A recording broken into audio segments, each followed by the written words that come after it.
রংপুরে ধর্মসভা কমিটির সাথে আলোচনা সভা করেছেন সেনাবাহিনীর ৬৬ পদাতিক ডিভিশনের কর্মকর্তা ব্রিগেডিয়ার জেনারেল হুমায়ুন কাইয়ুম।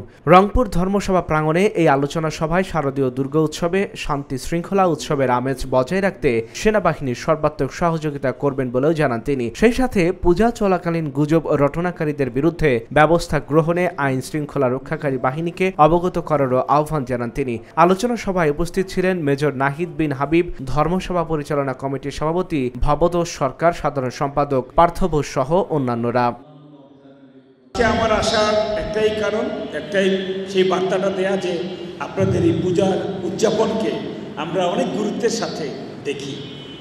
এটাই আমাদের নির্দেশনা আমাদের সেনাপ্রধানের পক্ষ থেকে।